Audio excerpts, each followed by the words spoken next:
আচ্ছা, আজকের এই ওয়েবিনার, এই অনলাইন মাধ্যমে আলোচনায় আমার স্বাগত জানাচ্ছে সুরজিৎ। ওকে আমি সম্মানের সঙ্গে গ্রহণ করছি। আমি সম্মানিত বোধ করছি আজকের এই আলোচনায় আমন্ত্রিত হয়ে কিছু আমার উপলব্ধির কথা সকলের সঙ্গে শেয়ার করবার সুযোগ পেয়ে। ফলে আমি সকল শ্রোতাকে আমার প্রীতি জানাচ্ছি। আজকের এই আলোচনায় আমার বক্তব্য বিষয় সকলেই তো আপনারা জানেন, উপনিষদ ও রবীন্দ্রনাথ। এই বিষয়টা বক্তব্যের বিষয় হিসেবে বেছে নেওয়ার বিশেষ কারণ এই যে প্রথমে আমি ভেবেছিলাম প্রাচীন ভারতীয় সাহিত্য সংস্কৃতির উত্তরাধিকারী হিসেবে রবীন্দ্রনাথকে দেখব এবং রবীন্দ্রনাথের চোখ দিয়ে আমরা প্রাচীন ভারতবর্ষকে, প্রাচীন ভারতীয় সংস্কৃতিকে, তার ঐতিহ্যকে একটু বুঝে নেওয়ার চেষ্টা করব। কিন্তু তারপর যখন শিপ্রা ম্যাডামের সঙ্গে কথাসূত্রে আমি জানতে পারলাম যে যেহেতু আমাদের সময় 1 ঘন্টা, তখন আমি দেখলাম যে রামায়ণ, মহাভারত, কালিদাস এই সব কিছুকে নিয়ে 1 ঘন্টার পরিসরে এত সংক্ষিপ্ত আলোচনা করা যাবে না। তখন আমি তারই মধ্যে থেকে একটা অংশকে বেছে নিলাম, উপনিষদ ও রবীন্দ্রনাথ। তার কারণ রবীন্দ্রনাথ সম্পর্কে যারা চর্চা করেছেন কিছুমাত্র, তারাও জানেন যে রবীন্দ্র বিশেষজ্ঞরা একটা কথা বলে থাকেন যে রবীন্দ্রনাথ হলেন উপনিষদ লালিত। রবীন্দ্র চেতনা উপনিষদের ভাবনায় লালিত পালিত হয়েছেন।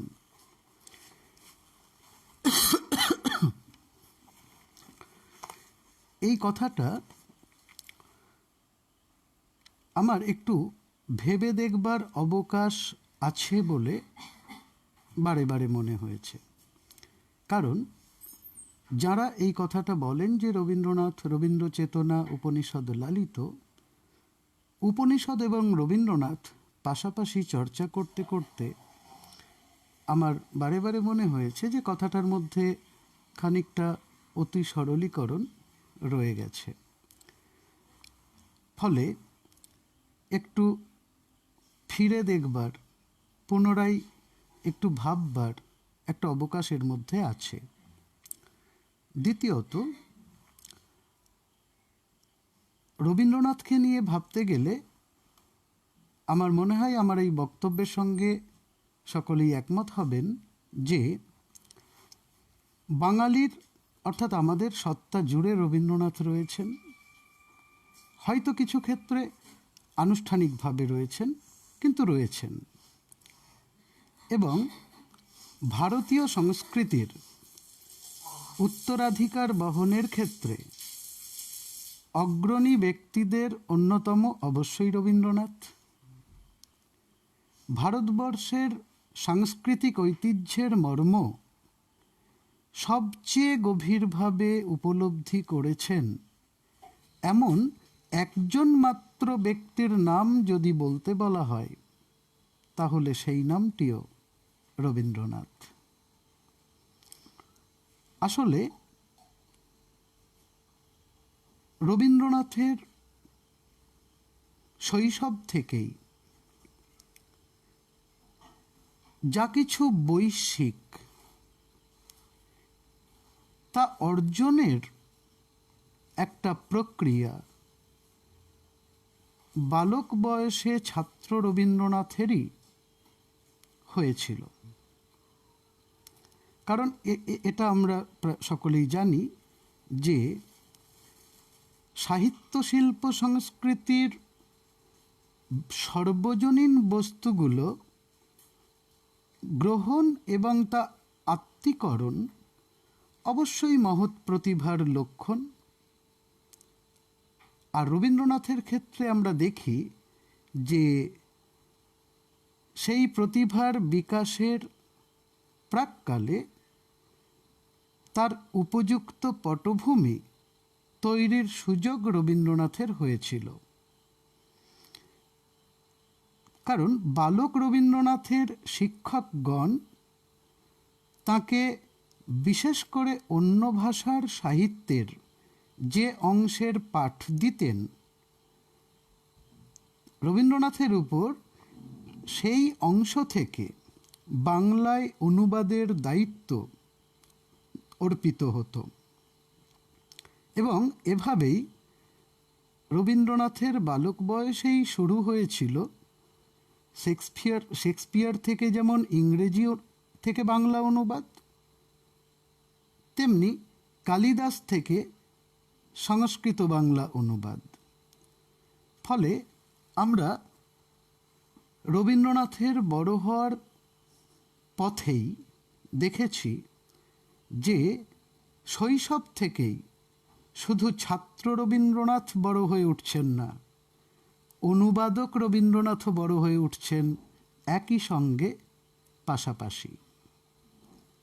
আর এই অনুবাদের সূত্র ধরেই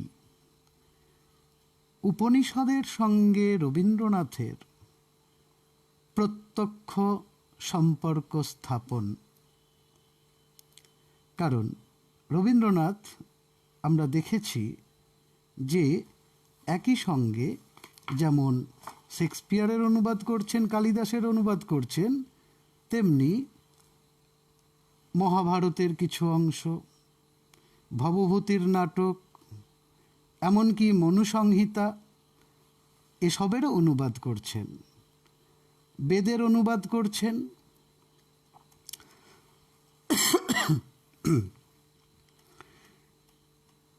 এই অনুবাদের মাধ্যমেই বা এই অনুবাদগুলো লক্ষ্য করলেই বোঝা যায় যে রবীন্দ্রনাথ শুধু হালকাভাবেই বিষয়গুলো যে পড়েছেন, পড়তে হয় বলে লেখাপড়ার সূত্রে এইটুকু করণীয় বলে তিনি করেছেন তা কিন্তু নয়।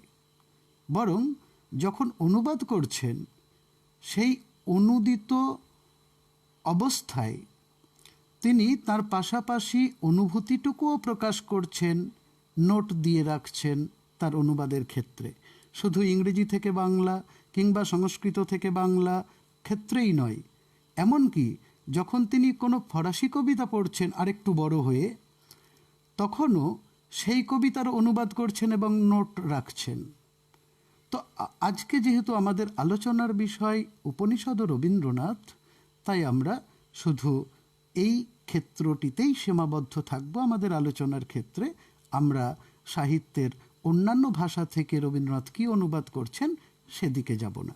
শুধু আমি এই সূত্রটুকু নিলাম যে এই অনুবাদের সূত্র ধরেই রবীন্দ্রনাথের প্রত্যক্ষ সম্পর্ক বেদ এবং তারই অন্তভাগ উপনিষদের সঙ্গে।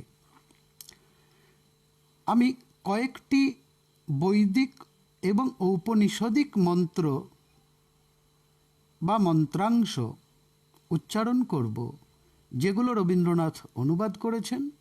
শুধু তাই নয়, আমি পরের আলোচনায় আমরা দেখব যে এই মন্ত্রগুলোর যে ভাব সেটা রবীন্দ্রনাথকে কতখানি প্রণোদিত করছে।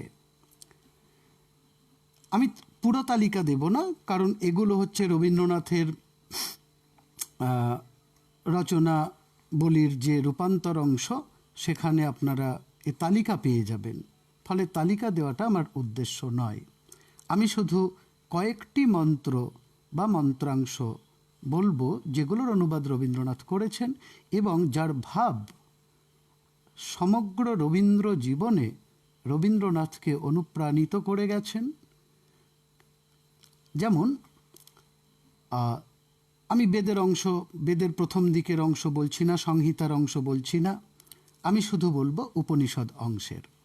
যেমন শ্বেতাশ্বতর উপনিষদের এষা দেব বিশ্বকর্মা মহাত্মা, এই মন্ত্রের অনুবাদ রবীন্দ্রনাথ করছেন। কিংবা তমিস্বরণং পরমং মহেশ্বরং, এখান থেকে পরপর 3টে মন্ত্রের অনুবাদ করছেন। কিংবা এই শ্বেতাশ্বতর উপনিষদেরই শৃণ্বন্তু বিশ্বে অমৃতস্য পুত্রাঃ ইত্যাদি মন্ত্রেরও অনুবাদ করছেন রবীন্দ্রনাথ। তৈত্তিরীয় উপনিষদের সত্যং জ্ঞানমনন্তং ব্রহ্ম এই মন্ত্রের অনুবাদ করছেন। মুণ্ডকোপনিষদের আনন্দরূপমৃতং যদ্বিভাতি ইত্যাদি মন্ত্রের অনুবাদ করছেন। মাণ্ডুক্যীয় উপনিষদের শান্তং শিবমদ্বৈতম ইত্যাদি মন্ত্রের অনুবাদ করছেন। এছাড়া ঋগ্বেদ, যজুর্বেদ, অথর্ববেদ নানান এইসব জায়গার থেকে নানান মন্ত্রের অনুবাদ করছেন। বেদের মন্ত্রগুলোর বেশ কিছু তিনি ইংরেজি ভাষায় অনুবাদ করেছেন, কিন্তু সেগুলো আমার আলোচ্য নয় আপাতত। আমি যে কটা মন্ত্রের উল্লেখ এখানে করলাম, পরবর্তী আলোচনায় এই মন্ত্রের ভাবগুলো আমাদের কাজে আসবে, তাই আমি শুরুতে এইগুলোর উল্লেখ করে গেলাম। এটা গেল একেবারে রবীন্দ্রনাথের সঙ্গে উপনিষদের প্রত্যক্ষ সম্পর্ক সূত্রের কথা। এখন এই যে উপনিষদ, এই উপনিষদ কি? যেহেতু আমার এই বক্তব্যের শ্রোতাদের মধ্যে ছাত্ররাও রয়েছে, আমি বিশেষ করে তাদের জন্য বলবো যে আমরা সকলেই এটা জানি 4 রকমের বেদ, মানে বেদের 4টি বেদ আমরা পেয়েছি: ঋগ্বেদ, সামবেদ, যজুর্বেদ, অথর্ববেদ। প্রত্যেক বেদের আবার 4টি করে অংশ আছে: সংহিতা অংশ, ব্রাহ্মণ অংশ, আরণ্যক অংশ এবং উপনিষদ অংশ। তো বেদ সম্পর্কে এ বিষয়ে বিশেষজ্ঞ ভিন্টারনিটস বলেছেন যে বেদ কি তার পরিচয় দিতে গিয়ে তিনি বলছেন, the word Veda means knowledge, then the knowledge per excellence, that is the sacred, the religious knowledge. তো বেদ বিদ ধাতু থেকে জাত, অতএব বেদের অর্থ হচ্ছে জ্ঞান এবং অবশ্যই the sacred, the religious knowledge. এই বেদেরই অন্তভাগ হচ্ছে উপনিষদ। আর উপনিষদ শব্দটির অর্থ হল গুরুর কাছ থেকে প্রাপ্ত গভীর তত্ত্বজ্ঞান বা ব্রহ্মজ্ঞান। অর্থাৎ উপনিষদ হল ব্রহ্মজ্ঞান সংক্রান্ত দার্শনিক গ্রন্থ। এই উপনিষদ আমরা সেইটুকু অনুসরণ করব যে উপনিষদগুলির ভাষ্য নির্মাণ করেছেন শঙ্করাচার্য। ঈশোপনিষদ, কেনোপনিষদ, কঠোপনিষদ ইত্যাদি মোট 10টি উপনিষদকে প্রামাণ্য ধরে শঙ্করাচার্য এই 10টির ভাষ্য রচনা করেছেন। এখন এই উপনিষদ শুধু অবশ্যই তা ভারতবর্ষের, কিন্তু উপনিষদে প্রকাশিত যে ভাব, তার যে বৈশ্বিক ভাবনার বিস্তার, এ শুধু ভারতবাসী নয়, ইউরোপীয় দার্শনিকদেরকেও যথেষ্ট উদ্বুদ্ধ করেছেন জীবন সম্পর্কে, জগৎ সম্পর্কে সুচিন্তা গঠন করার ক্ষেত্রে। জার্মানির দার্শনিক শোপেনহাওয়ার পর্যন্ত এমন কথা বলেছেন যে শোপেনহাওয়ার বলছেন যে উপনিষদ আমার জীবনে সান্ত্বনা দিয়েছে, মৃত্যুতেও সান্ত্বনা দেবে। ফলে উপনিষদ হচ্ছে এই স্তরের দর্শন যা ইউরোপীয় দার্শনিকদেরকেও তা নিয়ে ভাবতে, তা নিয়ে উজ্জীবিত হতে অনুপ্রেরণা দিয়েছে। আমি উপনিষদের তাত্ত্বিক দিক খুব বেশি বলবো না, খুব সংক্ষেপে সহজ করে বলার চেষ্টা করব, যার সঙ্গে রবীন্দ্রনাথের আলোচনাটা আমরা করতে পারি, রবীন্দ্রনাথে আমরা ঢুকতে পারি। পণ্ডিতেরা বলছেন বেদের 3টে কাণ্ড, কর্মকাণ্ড, উপাসনাকাণ্ড এবং জ্ঞানকাণ্ড। আসলে 2টো কাণ্ড বলাই ভালো, কারণ উপাসনাকাণ্ড যেটা সেটা আসলে কর্মকাণ্ডেরই অন্তর্গত, ফলে কর্মকাণ্ড আর জ্ঞানকাণ্ড।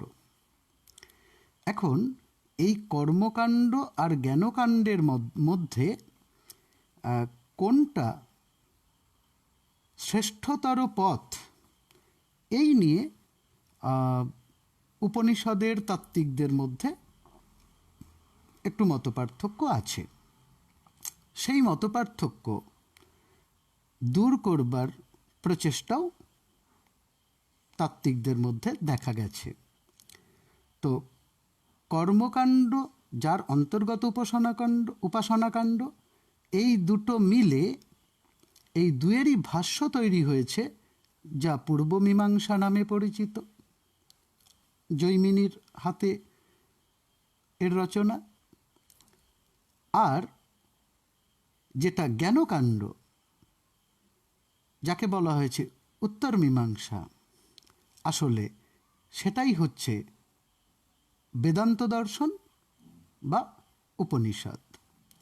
আর এই দুয়ের মধ্যেকার যে মতপার্থক্য দূরীকরণের প্রচেষ্টা দেখা গেছে, সেরকম একটা রচনা হলো ব্রহ্মসূত্র, যার রচয়িতা হচ্ছেন মহর্ষি ব্যাসদেব।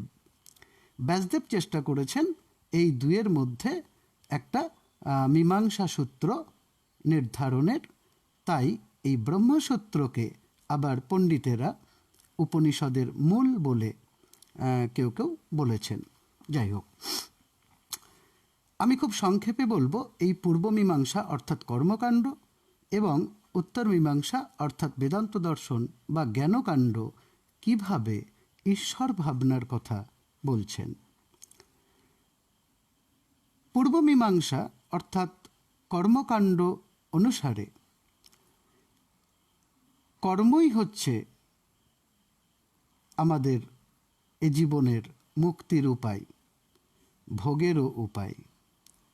কর্মই, এই মত অনুযায়ী কর্মই হলো ব্রহ্ম, এবং কর্ম ছাড়া আর কোনো দ্বিতীয় ঈশ্বর নেই। এইখানে আচার্য ব্যাসদেব এই কর্মের সঙ্গে জ্ঞানের সমন্বয় ঘটানোর চেষ্টা করলেন।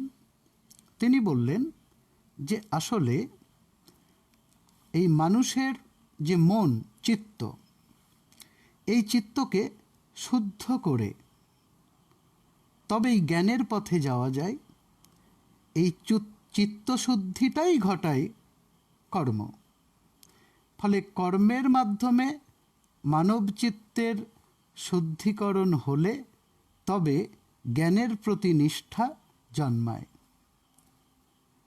আর জ্ঞানের প্রতি নিষ্ঠা জন্মালেই তা মানুষকে জ্ঞান অর্জনে উদ্বুদ্ধ করে, তাই জ্ঞান অর্জিত হয়। এই জ্ঞান অর্জিত হতে হতে হতে হতে একটা স্তরে পৌঁছে পরাজ্ঞান বা ব্রহ্মজ্ঞান লাভ করা যায়। আর ব্রহ্মজ্ঞান লাভ করতে পারলেই মোক্ষ ঘটে, মানুষের মুক্তি ঘটে। এইভাবে কর্ম আর জ্ঞানকে একটা বিন্দুতে মেলানোর চেষ্টা আমরা ব্যাসদেবের ব্রহ্মসূত্রের মধ্যে লক্ষ্য করি। এবার জ্ঞানকাণ্ড অর্থাৎ বেদান্ত দর্শন, যেটা উপনিষদ, সেই উপনিষদে ঈশ্বরকে কীরকমভাবে দেখা হয়েছে। সেখানে ঈশ্বরকে সর্বজ্ঞ রূপে দেখা হয়েছে। ঈশ্বর সব জানেন। ঈশ্বর কোথায় অবস্থান করেন? ঈশ্বর সর্বব্যাপক, সবেতে অবস্থান করেন। তার মানে সব কিছুই ঈশ্বর বা সবেতেই ঈশ্বরত্ব। এই জ্ঞানকাণ্ড অনুযায়ী ঈশ্বরকে জানতে হয় জ্ঞান দিয়ে, বুদ্ধি দিয়ে। তাই জ্ঞানকাণ্ডের যে পথ তা দর্শনের পথ, এবং এ দর্শন এই সমগ্র বিশ্ব ব্রহ্মাণ্ডকে একটা সার্বিক, একটা সমগ্রতার দৃষ্টিতে দেখতে চেয়েছে। জ্ঞানকাণ্ড বলছে ঈশ্বর বা ব্রহ্ম এক, আর তার যে সর্বেশ্বরত্ব সেটা যুক্তি দিয়েই বোঝা যায়, জ্ঞান দিয়েই বোঝা যায়, প্রজ্ঞান দিয়েই বোঝা যায়। সেখানে অনুভূতি ব্যাপার নয়, জ্ঞানই বড় ব্যাপার। এবং জ্ঞানকাণ্ড বলছে যে এই ব্রহ্ম আসলে ব্রহ্মা, বিষ্ণু এবং মহেশ্বর, এই তিনের যে মিলিত রূপ ওঙ্কার, সেই ওঙ্কারই হল ব্রহ্ম, কিন্তু বহুধা শক্তি যোগাৎ, অর্থাৎ সেই এক, তিনি শক্তিযোগে বহু হলেন। আর ব্রহ্ম কি করছেন, যে না, এই আমাদের যে চোখে দেখা যে জগৎ, তার অন্তরালে তিনি মানে গুহায়িত অবস্থায় সর্বব্যাপীর যে শক্তি, তা সৃষ্টিকে চালনা করছেন। এবং সেই ব্রহ্ম, শ্বেতাশ্বতর উপনিষদ বলছে, সেই ব্রহ্ম অনুরণীয়ান, অনুর থেকেও অনুতর, সেই ব্রহ্ম মহত মহীয়ান, তিনি মহৎ থেকেও মহত্তর,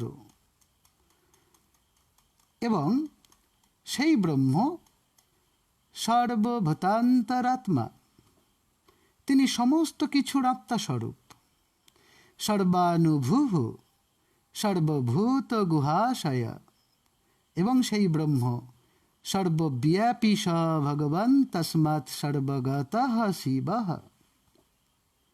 তাই উপনিষদ বলছে যে অতএব তোমরা সেই এককে জানো, সেই এককে জানো, কারণ সেই ব্রহ্ম তিনিই এক। তাই মুণ্ডকোপনিষদ বলছেন যে তমেবৈকং জানথ আত্মানম, তম এব একং জানথ, সেই এককে জানো, আত্মানম, সেই আত্মাকে জানো, কারণ সেই আত্মাকে জানলেই হবে তোমার আত্মোপলব্ধি, আর এই আত্মোপলব্ধি হলেই সম্ভব ব্রহ্মোপলব্ধি। তাই আমরা এক কথাই বলতে পারি, উপনিষদ কি না, উপনিষদ আত্মোপলব্ধির দর্শন, এবং আত্মোপলব্ধির মধ্য দিয়ে ব্রহ্মোপলব্ধির দর্শন হল উপনিষদ। এখন ব্রহ্মের স্বরূপ সম্পর্কে আরও দু একটি কথা না জেনে নিলে হয় না। উপনিষদ বলছে যে ব্রহ্ম, তাকে চোখে দেখা যায় না, তাকে কথার দ্বারা বোঝানো যায় না, এমনকি তিনি মানে ব্রহ্ম is totally beyond our imagination, এমনকি তাকে আমরা চিন্তাও করতে পারি না, তিনি চিন্তারও ঊর্ধ্বের, তিনি চিন্তারও অতীত। তাই উপনিষদ বলছে যে, কেন উপনিষদেও এটা পাওয়া যাবে যে আমরা বলতে পারি না যে আমরা তাকে জেনেছি, আবার জানি না এমনও নয়, কিন্তু কেউ যদি তাকে জেনে থাকেন, তিনিই মাত্র শুধু তাকে জানলেন, তিনি অন্যকে জানাতে পারবেন না। আবার যিনি ব্রহ্ম সম্পর্কে প্রকৃত জ্ঞানী, তিনি হয়তো জেনেছেন, কিন্তু জানলেও ব্রহ্মের সীমাহীন যে তার সত্তাগত যে বৈশিষ্ট্য, তার যে ঐশ্বর্য, তার যে বৈভব, সেটা তিনি বাক্যের দ্বারা প্রকাশ করতে পারবেন না, তিনি অন্যের কাছে সেটা বোঝাতে পারবেন না, শুধু নিজেই উপলব্ধি করতে পারবেন। এই জন্যই ওই কথাটি বললাম যে আসলে উপনিষদ হলো ব্রহ্মোপলব্ধির দর্শন, যার পথ হলো, যার মাধ্যম হলো আত্মোপলব্ধি। আর উপনিষদের এই সমস্ত ব্যাপারটাই হলো জ্ঞান নির্ভর, বুদ্ধি নির্ভর, বিচক্ষণতা নির্ভর, বিবেচনা নির্ভর। অতএব উপনিষদ হলো দুটো মার্গের দাবিদার, দুটো মার্গের কথা বলে, দুটো মার্গের প্রদর্শন করে। একটা হলো কর্মমার্গ, আর একটা হলো জ্ঞানমার্গ। কিন্তু ভক্তি মার্গের কথা সেখানে প্রধান নয়। বরং আমরা লক্ষ্য করি যে কর্মমার্গ, জ্ঞানমার্গ এবং ভক্তিমার্গ, এই তিনের সমন্বয় ঘটেছে শ্রীমদ্ ভাগবত গীতায়। তাই আমরা দেখি যে আমাদের দেশে, ভারতবর্ষে শাস্ত্রগ্রন্থ হিসেবে, ধর্মগ্রন্থ হিসেবে শ্রীমদ্ ভাগবত গীতার মানে গ্রহণীয়তা অনেক বেশি।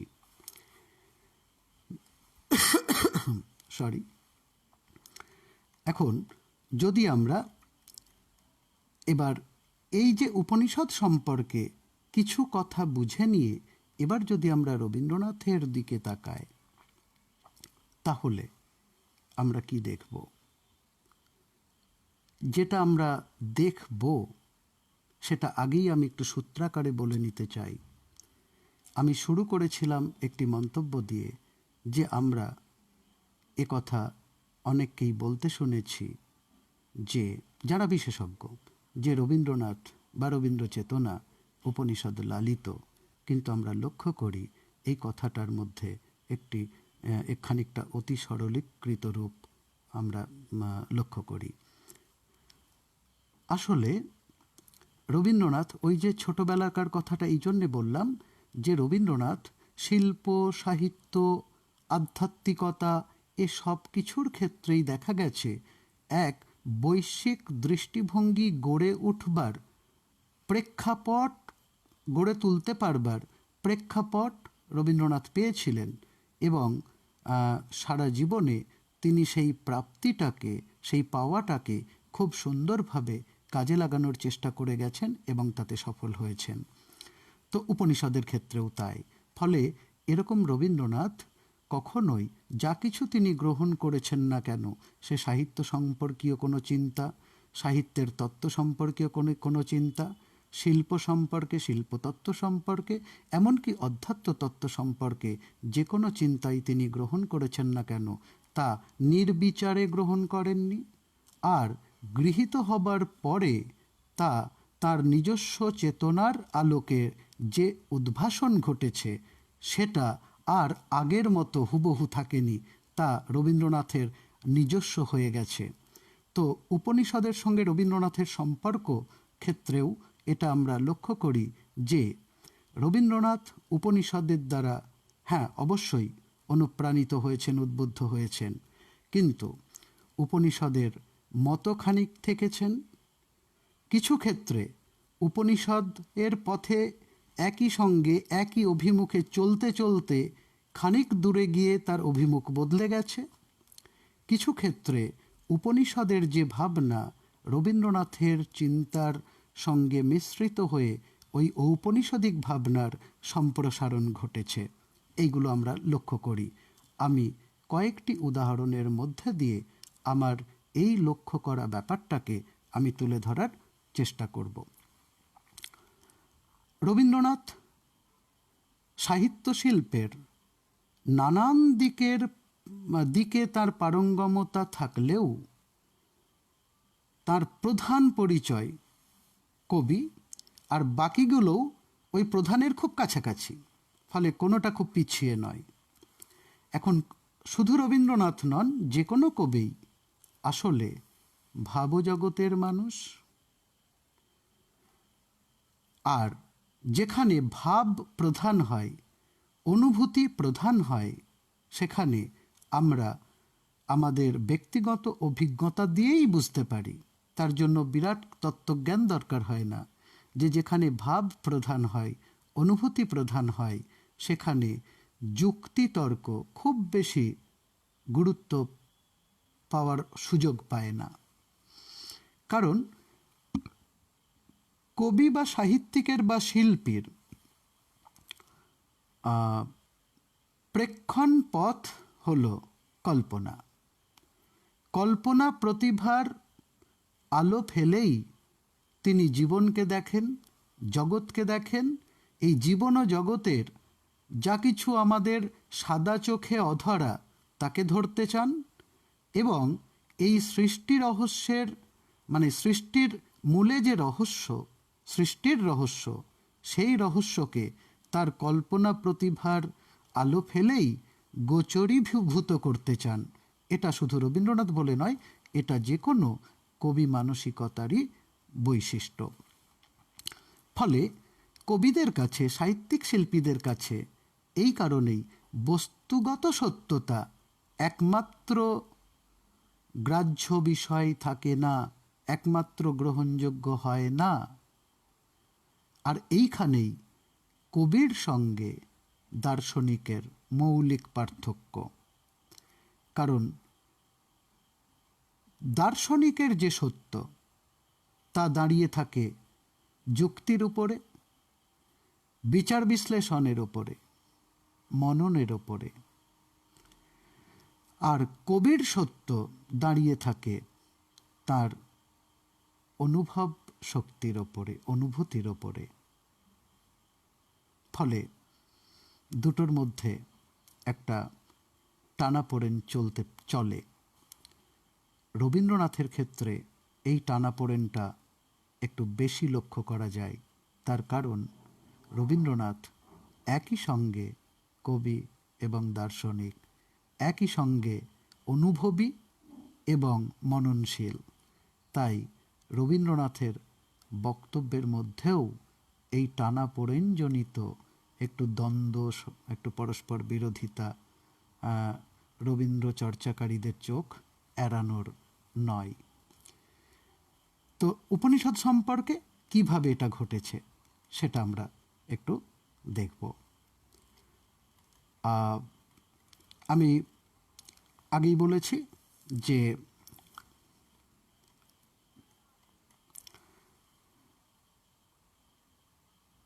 দর্শন আর অনুভবের ভিত্তিভূমি আলাদা আলাদা।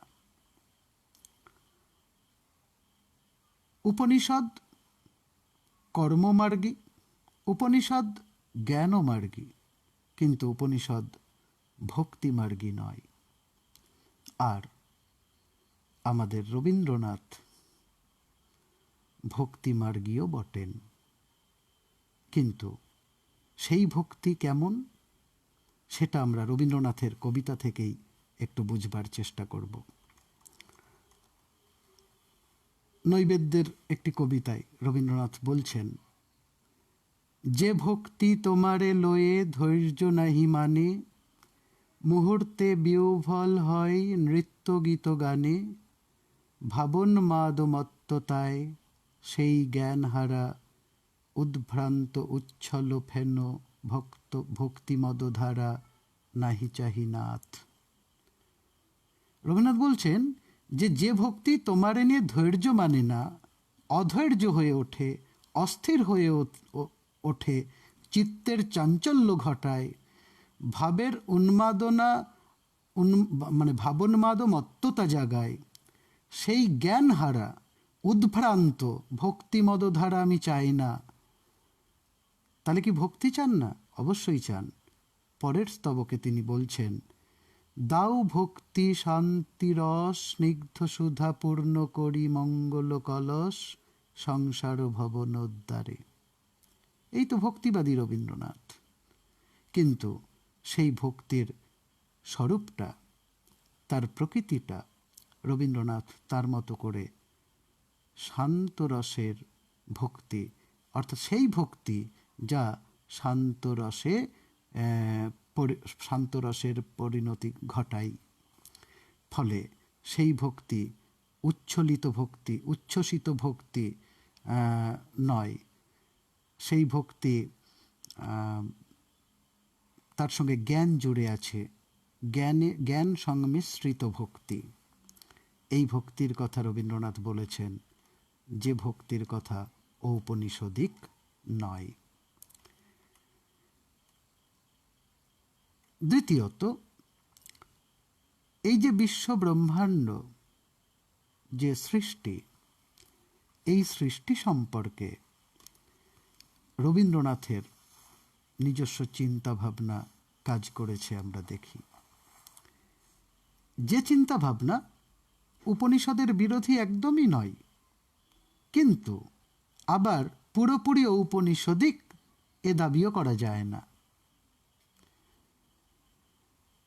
রোগশয্যায় কাব্যের একটি কবিতায় রবীন্দ্রনাথ লিখেছেন, আমি কবি তর্ক নাহি জানি। আমি শ্রোতাদের খেয়াল করতে বলবো এই অংশটা, আমি কবি তর্ক নাহি জানি। কারণ তর্ক তো দার্শনিকের কাজ, কবির কাজ নয়। কবির কাজ অনুভব করা, কবির কাজ কল্পনার আলোকে আন্তর্রহস্যকে উপলব্ধি করা। তো তাই কবি বলছেন যে আমি কবি তর্ক নাহি জানি, এ বিশ্বেরে দেখি তার সমগ্র স্বরূপে। হ্যাঁ, এই বিশ্বকে সমগ্র রূপে দেখবার যে কথা উপনিষদেও আছে। তারপর রবীন্দ্রনাথ বলছেন, লক্ষ কোটি গ্রহ তারা আকাশে আকাশে বহন করিয়া চলে প্রকাণ্ড সুষমা। এই যে লক্ষ কোটি তারা আকাশে আকাশে একটা প্রকাণ্ড সুষমা বহন করছে, এই সৌষম্যের যে বোধ, এ তো তর্ক দিয়ে প্রকাশ করা যায় না, এ তো অনুভবের কথা। তারপরের পংক্তিতে তিনি বলছেন, ছন্দ নাহি ভাঙে তার, সুর নাহি বাঁধে, বিকৃতি না ঘটায় স্খলন। হ্যাঁ, আজকের বিজ্ঞানের যে কথা সৃষ্টি সম্পর্কে, রবীন্দ্রনাথের এই কথা তারও অনুসারী, সেটা অন্য আলোচনার বিষয়। কিন্তু রবীন্দ্রনাথের এই চেতনা পুরোপুরি ঔপনিষদিক এটা বলা যায় না। হ্যাঁ, উপনিষদের সঙ্গে ওই বললাম যে খানিকটা পথ একসঙ্গে হেঁটেছে, তারপরে অভিমুখ খানিকটা বদলে যাচ্ছে। উপনিষদের কথা ভাবতে ভাবতে রবীন্দ্রনাথ উপনিষদের চিন্তার থেকে কোথায় আলাদা। হ্যাঁ, আমার কথা শোনা যাচ্ছে?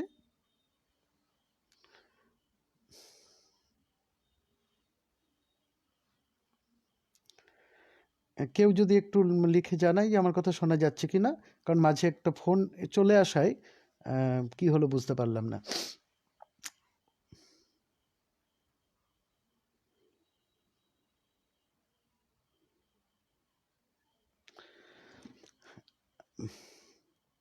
ওকে, থ্যাংক ইউ শর্মিষ্ঠা। আচ্ছা, এবার আরেকটা দিক আমি বলবো, সেটা হচ্ছে রবীন্দ্রনাথ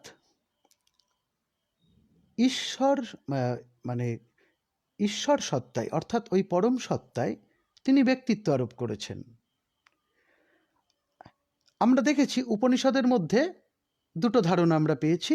এক, উপনিষদ বলেছেন যে ঈশ্বর সর্বভূতাত্মা, সব কিছুর মূল আত্মা। ঈশ্বর সর্বব্যাপক, ঈশ্বর সবেতে আছে, ঈশ্বর সব কিছু। এখন যখন ঈশ্বর সব কিছু এই কথা বলা হয়, তখন আসলে অদ্বৈতবাদের প্রতিষ্ঠা ঘটে যায়। যখন ঈশ্বরের সর্বেশ্বরত্বর কথা বলা হয়, তখন অদ্বৈতবাদ প্রতিষ্ঠিত হয়ে যায়। কিন্তু যখন সেই ঈশ্বরের ব্যক্তিসত্তা আরোপ করে তার সঙ্গে আমি তুমির সম্পর্ক পাতানো হয়, তখন কিন্তু সত্তা আর অদ্বৈতবাদী থাকে না, তা দ্বৈতবাদী হয়ে যায়। আসলে এই পরম সত্তাই ঈশ্বরত্বে ব্যক্তিত্ব আরোপ করে তাকে উপলব্ধি করবার চেষ্টা, এটা ঔপনিষদিক নয়, এ একান্তই রবীন্দ্রিক। যদিও উপনিষদ থেকে তিনি চিন্তা করেছেন, তিনি উপাদান নিয়েছেন, কিন্তু এই ভাবনা একেবারেই রবীন্দ্রিক। কারণ রবীন্দ্রনাথ মনে করেন যে ঈশ্বরকে পেতে গেলে আমাদের অন্তরের দিকে দৃষ্টি দিতে হবে। আমাদের অন্তরই হলো ঈশ্বরের লীলা নিকেতন, আর মানুষের মধ্যে দিয়েই ঈশ্বরের যথার্থ সত্যতম প্রকাশ। তাই রবীন্দ্রনাথের যে বিশ্বমানব চেতনা, সেই বিশ্বমানবের উপাসনার মধ্যে দিয়ে ঈশ্বর উপাসনার একটা চিন্তা রবীন্দ্রনাথের মধ্যে আমরা কিন্তু লক্ষ্য করি। রবীন্দ্রনাথের মানুষের ধর্ম বলে যে প্রবন্ধটা আছে, সেটারও মূল কথা তাই। যদিও আমি আবারও বলছি, এই চিন্তার সঙ্গে উপনিষদের বিরোধ নেই, কিন্তু উপনিষদের এ যেন এক নতুন রকমের ভাষ্য তৈরি হচ্ছে রবীন্দ্রনাথের হাতে, এইটা আমার মনে হয়েছে আর কি। এটা আমি বলতে চাইছি যে রবীন্দ্রনাথের হাতে যেন একটা নতুন রকমের ভাষ্য তৈরি হচ্ছে উপনিষদের। তো এখন এই পরম সত্তাকে রবীন্দ্রনাথ তুমি বলে সম্বোধন করছেন, তার সঙ্গে ব্যক্তি আমির সম্পর্ক তৈরি করছেন। এ তো উপনিষদের কথা নয়, এটা উপনিষদিক নয়। ফলে রবীন্দ্রনাথ এই ঈশ্বরের সঙ্গে মানুষের, এই তোমার সঙ্গে আমার, এই অসীমের সঙ্গে সীমার সম্পর্ক তৈরি করছেন এইভাবে, এবং তিনি অসীমকে সীমার মধ্যে নিয়ে এসে ভাবছেন, আর সীমাকে অসীমের মধ্যে বিলীন করে দিচ্ছেন। এই সীমা আর অসীমের মাঝে কবি চিত্তের নিত্য লীলা রবীন্দ্র সাহিত্যে আমরা লক্ষ্য করি। এর মধ্যে একটু অদ্বৈত বোধ সৃষ্টি হতে পারে না। ফলে রবীন্দ্রনাথকে কখনো মনে হয় অদ্বৈতবাদী, কিন্তু শেষ পর্যন্ত তিনি দ্বৈতবাদী। কারণ সীমার সঙ্গে অসীমের মাঝে এই নিত্যলীলা যিনি লক্ষ্য করেন, যিনি তুমি আমির সম্পর্ক পাতান ঈশ্বরের সঙ্গে নিজের, তিনি আসলে দ্বৈতবাদী। আর আমি একটু আগের আলোচনাতেই আমি বলেছি যে আসলে উপনিষদ কিন্তু অদ্বৈতবাদী। এইখানে রবীন্দ্রনাথ উপনিষদের পথে চলেও উপনিষদের থেকে কখনো একটু বাঁকবদল করছেন, কখনো আবার উপনিষদকে নতুনভাবে ব্যাখ্যা করছেন।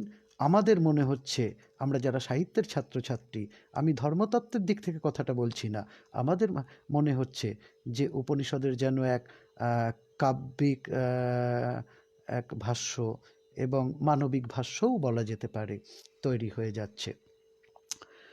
আবার আমি আগে বলেছি যে কতটা সময় আছে, আর 10 মিনিট। আমি আগেও বলেছি যে কখনো কখনো রবীন্দ্রনাথের হাতে উপনিষদের ভাবনার সম্প্রসারণ ঘটছে। যখন রবীন্দ্রনাথ সাহিত্য নিয়ে চিন্তা করছেন, আমরা সকল রবীন্দ্র পাঠক জানি, সকল রবীন্দ্র সমালোচক মানেন যে সাহিত্যের আলোচনায়, সাহিত্য তত্ত্বের আলোচনায় রবীন্দ্রনাথ আনন্দবাদী কবি। তিনি তার এই গান আমরা শুনেছি, বা যদি টেক্সট হিসাবেও কেউ দেখতে চান, গীতাঞ্জলিতে পাবেন, ব্রহ্মসঙ্গীত হিসেবে এটা গাওয়া হতো, স্বরবিতানেও পাবেন।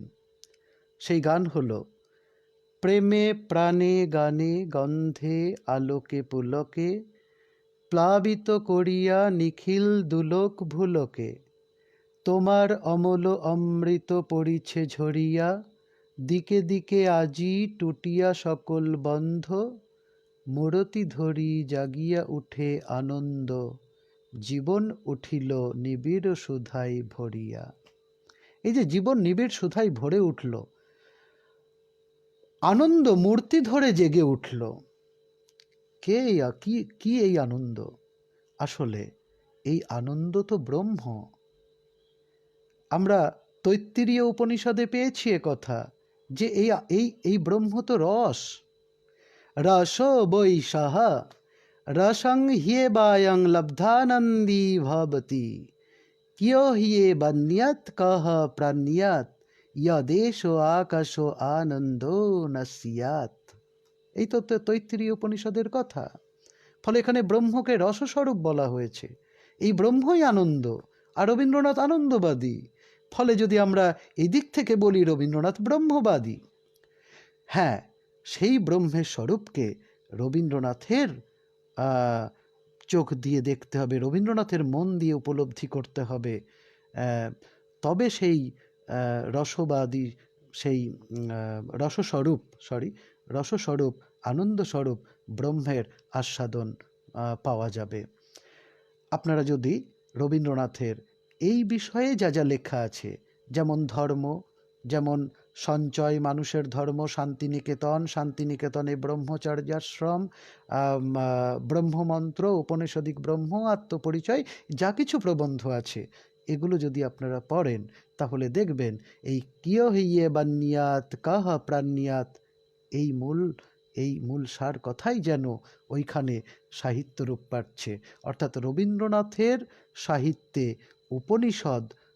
যে উপনিষদের যে তত্ত্বকথা, তা রবীন্দ্রনাথের সাহিত্যে শিল্পরূপ পাচ্ছে, সাহিত্যরূপ পাচ্ছে, কাব্যরূপ পাচ্ছে। এমনকি তার কাব্য, নাটক, গান, এই সবের মধ্যেই এই ব্রহ্মের আনন্দ স্বরূপের কথাই কিন্তু বারে বারে আসছে। আপনারা দেখবেন যে রঘুশয্যায় কাব্যের একটি কবিতায় রবীন্দ্রনাথ লিখছেন যে যাহা কিছু চেয়েছিনু একান্ত আগ্রহে, তাহার চৌদিক হতে বাহুর বেষ্টন অপসৃত হয়ে যাবে। তখন সে বন্ধনের মুক্ত ক্ষেত্রে যে চেতনা উদ্ভাসিয়া উঠে, প্রভাত আলোর সাথে দেখি তার অভিন্ন স্বরূপ। শূন্য, তবু সে তো শূন্য নয়। তখন বুঝিতে পারি ঋষির সে বাণী, আকাশ আনন্দপূর্ণ না রহিত যদি, জড়তার নাগপাশে দেহ মন হইত নিশ্চল।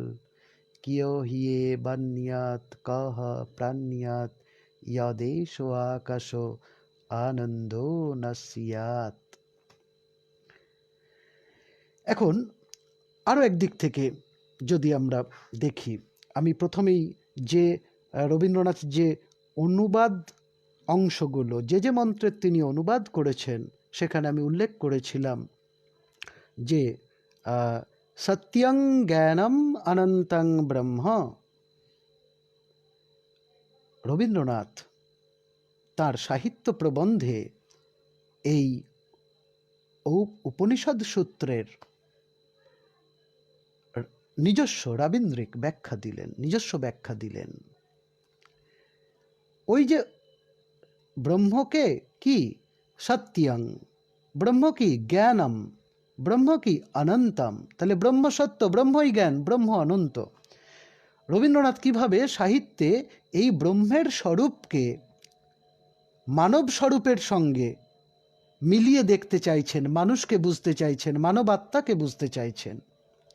তিনি ব্রহ্মের ওই যে তিনটি স্তর, তিনটি গুণ, তিনটি বৈশিষ্ট্য, বিশিষ্টতা, এই তিনটে পর্যায় হিসেবে মানবাত্মারও তিনটে পর্যায় রূপে দেখছেন। সেগুলো রবীন্দ্রনাথের ভাষায় এই যে আমরা যখন বলি আমরা আছি, কিংবা আমরা জানি, কিংবা আমরা প্রকাশ করি বা ব্যক্ত করি, তখন আসলে এই ব্রহ্মের সত্যস্বরূপ, জ্ঞানস্বরূপ এবং অনন্ত স্বরূপেরই প্রকাশ ঘটে আমাদের এই কথাগুলোর মধ্যে। রবীন্দ্রনাথের কথাই এরকম যে আমি আছি, এইটি হচ্ছে ব্রহ্মের সত্যস্বরূপের অন্তর্গত। আমি জানি, এটি ব্রহ্মের জ্ঞান স্বরূপের অন্তর্গত। আমি প্রকাশ করি, এটি ব্রহ্মের অনন্ত স্বরূপের অন্তর্গত। তো এ ব্যাখ্যা তো উপনিষদের নয়, উপনিষদের অবলম্বন মাত্র, কিন্তু এ ব্যাখ্যা তো যেন রবীন্দ্রনাথের হাতে তৈরি উপনিষদের একেবারে আধুনিক মানবিক ভাষ্য, একদম মানবিক দৃষ্টিকোণ থেকে এ দেখা হয়েছে, তাই মানবিক ভাষ্য বললাম। তার মানে এই নয় যে অন্যান্য ভাষ্য অমানবিক, তার একেবারেই নয়। তো যাই হোক, এবার এই যে নতুন ভাষ্য রবীন্দ্রনাথের হাতে তৈরি হচ্ছে, রবীন্দ্রনাথ এইভাবে উপলব্ধি করছেন উপনিষদকে, এই যে অনন্ত, এই যে সত্য ব্রহ্ম, আসলে এটা প্রকাশ পাচ্ছে আনন্দের রূপে, এটা প্রকাশ পাচ্ছে অমৃতের রূপে।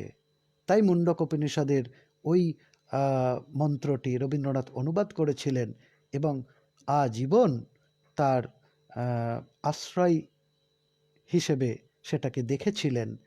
আনন্দ রূপমৃতং ইয়দ বিভাতি, অর্থাৎ এই যে ইয়দ বিভাতি, তার প্রকাশ আনন্দের রূপে, তার প্রকাশ অমৃতের রূপে। আনন্দ আর অমৃত রূপে যার প্রকাশ, সেই সত্তা শেষ পর্যন্ত তো প্রেমময় হয়। তাই রবীন্দ্রনাথেরও মনে হয়েছে যে এই প্রেমের অমৃত বন্ধনেই এই বিশ্ব সংসার সমস্ত কিছুর সৃষ্টি। এইখানে এবার রবীন্দ্রনাথের ওই ঔপনিষদিক চিন্তার ভাবসম্প্রসারণ কি করে ঘটছে তা নিয়ে আমি দু একটা কথা বলবো। আচ্ছা, আমি শিপ্রা ম্যাডামকে বলছি কি, সময় বোধহয় শেষ হয়ে আসছে, আমি কি আর 5-7 মিনিট সময় একটু বলতে পারি?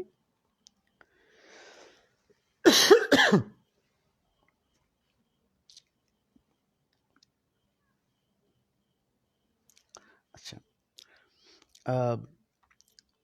যাই হোক, এখন এই যে আনন্দবাদী রবীন্দ্রনাথ আমরা বললাম, এইখানেও রবীন্দ্রনাথের নিজস্ব চিন্তার জায়গাটিকে বুঝতে হবে, দেখতে হবে।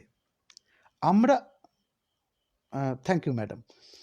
আমরা আনন্দ বলতে কি বুঝি? যদি আমরা বাইনারি সিস্টেমে দেখি, দুঃখের বিপরীত। ফলে বিপরীত শব্দ লিখতে দিলে যে কেউ আমরা লিখব আনন্দের বিপরীত কি? দুঃখ। কিন্তু রবীন্দ্রনাথ তো এভাবে ভাবেননি, রবীন্দ্রনাথ তো এভাবে বোঝেননি। রবীন্দ্রনাথের কাছে আনন্দ শুধুই আনন্দ মাত্র নয়, রবীন্দ্রনাথের কাছে আনন্দ সুখ এবং দুঃখ, এই দুয়ের মিশ্রণ। আপনারা যদি আত্মপরিচয়ের আমার ধর্ম প্রবন্ধ পড়েন, তাহলে দেখবেন যে আমি আগেই উল্লেখ করেছি রবীন্দ্রনাথ কি অনুবাদ করেছেন, সেই তালিকায় যে শান্তম শিবম অদ্বৈতম, এই যে শান্ত শিব এবং অদ্বৈত, রবীন্দ্রনাথ এই এই হচ্ছে উপনিষদ সূত্রটিকে তিনি মানব জীবনে স্রষ্টার 3টি পর্যায় হিসেবে তিনি দেখছেন। শান্তম হচ্ছে আমাদের বাল্য এবং কৈশোর, রবীন্দ্রনাথের দৃষ্টিতে সেটা হচ্ছে নিরবচ্ছিন্ন সুখের পর্যায়। তাই আজকে আমরা বড় হয়ে ভাবি ছোটবেলাটাই ভালো ছিলাম, কোনো চিন্তা ছিল না, কোনো দুঃখ কষ্টের তীব্র অনুভূতি জাগতো না। শিবম কোনটা? শিবম হচ্ছে আমাদের জীবনের সংগ্রামের দিকটা।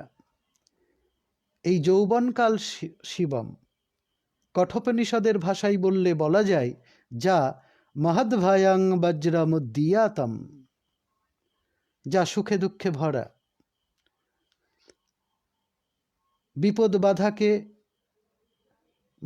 বিপদ বাধায় একেবারে আকীর্ণ। আর এই সব কিছুর বিরুদ্ধে সংগ্রামের মধ্যে দিয়ে জয়ী হওয়ার যে চেষ্টা, যে যৌবনের যে উদ্দীপনা, এই সমস্ত কিছুকে অতিক্রম করে যাওয়ার, সেটাই হলো শিবম, সেটাই শিব। আর অদ্বৈতম, এ হলো আনন্দের পর্যায়। ফলে এই যে রবীন্দ্রনাথের যে আনন্দ চেতনা, সেটাও কিন্তু একেবারে রবীন্দ্রনাথের নিজস্ব ভাবপ্রসূত, যা আমাদের আনন্দ চিন্তার সঙ্গে মেলে না। এটাই রবীন্দ্রনাথের প্রকাশ পেতে দেখি আত্মপরিচয়ে, যেখানে তিনি লিখেছেন এই ভাষায় যে অন্ধকারের উৎস হতে উৎসারিত আলো, সেই তো আমার আলো, সকল দ্বন্দ্ব বিরোধ মাঝে জাগ্রত যে ভালো, সেই তো আমার ভালো। ফলে রবীন্দ্রনাথের কাছে ভালোত্ব মানে দ্বন্দ্বহীন নয়, বিরোধহীন নয়, শুধু সুখ নয়, সুখ দুঃখে মিলে যে পূর্ণরূপ, তাই আনন্দ। আর এরই প্রকাশ আপনারা দেখতে পাবেন খেয়া কাব্যের যদি দান কবিতাটা পড়েন, খেয়া কাব্যের যদি আগমন কবিতাটা পড়েন, কিংবা গীতালির ওই এক হাতে ওর কৃপাণ আছে গান যদি শোনেন, কিংবা মুকুট, অচলায়তন, শারদোৎসব, রাজা, ফাল্গুনী, ডাকঘর, এসব নাটকেও তো এই আনন্দবাদী চিন্তারই নাট্যরূপ এগুলো বলা যেতে পারে। ধর্মপ্রবন্ধ মালার মধ্যে একটি প্রবন্ধ আছে যার নাম দুঃখ। সেই প্রবন্ধে তিনি তার এই আনন্দবাদী চিন্তার ব্যাখ্যা দিয়ে রবীন্দ্রনাথ লিখছেন যে জগতের এই অপূর্ণতা যেমন পূর্ণতার বিপরীত নহে, কিন্তু তাহা যেন পূর্ণতারই একটি প্রকাশ, তেমনি এই অপূর্ণতার নিত্য সহচর দুঃখও আনন্দের বিপরীত নহে, তাহা আনন্দেরই অঙ্গ। অর্থাৎ দুঃখের পরিপূর্ণতা ও সার্থকতা দুঃখই নহে, তাহা আনন্দ। এই লাইনটাই আমি ধরতে চাইছিলাম আমার বক্তব্যের মধ্যে, যে দুঃখের পরিপূর্ণতা ও সার্থকতা দুঃখই নহে, তাহা আনন্দ। অর্থাৎ দুঃখও আনন্দরূপম অমৃতম। এই দুঃখও আনন্দরূপম অমৃতম, এই হচ্ছে রবীন্দ্রনাথের উপলব্ধি। তাই রোগশয্যায় কাব্যের একটি কবিতায় তিনি এই উপলব্ধিটাকেই ধরতে চেয়েছেন এই ভাষায়, জীবনের দুঃখে শোকে তাপে ঋষির একটি বাণী, চিত্তে মোর দিনে দিনে হয়েছে উজ্জ্বল, আনন্দ অমৃত রূপে বিশ্বের প্রকাশ, ক্ষুদ্র যত বিরুদ্ধ প্রমাণে মহানেরে খর্ব করা সহজ পটুতা, অন্তহীন দেশকালে পরিব্যাপ্ত সত্যের মহিমা যে দেখে অখণ্ড রূপে, এ জগতে জন্ম তার হয়েছে সার্থক। তো রবীন্দ্রনাথ সেই ব্যক্তি, সেই কবি ব্যক্তিত্ব, সেই ঋষি ব্যক্তিত্ব, সেই দার্শনিক, যিনি এই অন্তহীন দেশকালে পরিব্যাপ্ত সত্যের মহিমা অখণ্ড রূপে দেখতে পেয়েছেন। তাই রবীন্দ্রনাথের ভাষা দিয়েই বলবো, এ জগতে জন্ম তার হয়েছে সার্থক। এই অর্থে রবীন্দ্রনাথই সার্থক জন্মা মানুষ। রবীন্দ্রনাথই একমাত্র ব্যক্তি আমার কাছে যিনি ভারতীয় সংস্কৃতির মর্মকে সবচেয়ে গভীরভাবে উপলব্ধি করেছেন। তাই যদি আমরা রবীন্দ্রনাথের মতো করে আমাদের ভারতীয় সংস্কৃতিকে, ভারতীয় ঐতিহ্যকে উপলব্ধি করতে পারি, তাহলে আজকে বিশ্ব যে জায়গায় এসে দাঁড়িয়েছে, সেই জায়গা সে আজকের বিশ্বের যে সংকীর্ণ চিত্ততা, আজকের বিশ্বের যে মানুষে মানুষে কি বলবো অবিশ্বাস, মানুষে মানুষে মনুষ্যত্বহীন ধরনের আচরণ, মনুষ্যত্বহীনতার যে প্রকাশ, এটা আর ঘটা সম্ভব নয়। ফলে রবীন্দ্রনাথের মতো করেই আমরা উপনিষদকে উপলব্ধি করি, এরকমই একটা আমার বক্তব্যের মধ্যে দিয়ে একটা বার্তা আমি আমার ছাত্রছাত্রীদের কাছে, আমার শিক্ষক বন্ধুদের কাছেও আমি রাখতে চাইছি। এই ভাবনা থেকেই আজকের উপনিষদ রবীন্দ্রনাথের সম্পর্কে আমার এই বক্তব্য উপস্থাপন। আমি আমার শ্রোতাদের একটু ধন্যবাদ জানাবো, অভিনন্দন জানাবো যে এরকম একটা নিরস বিষয়ও তারা 1 ঘন্টা ধরে অন্তত শুনলেন এবং আমার এই বলাকে সহ্য করলেন আর কি। ঠিক আছে? শিপ্রা ম্যাডাম, যদি এবার কারো কিছু বক্তব্য থাকে তাহলে বলতে পারেন। আমি আমার আলোচনা শেষ করছি এই জায়গায়।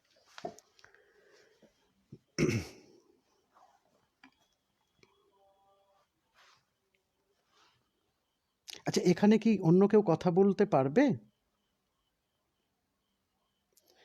ধন্যবাদ শর্মিষ্ঠা সেন।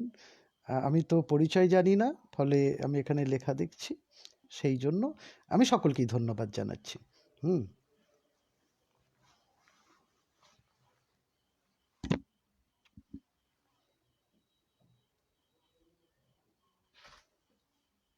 ধন্যবাদ সকলকে।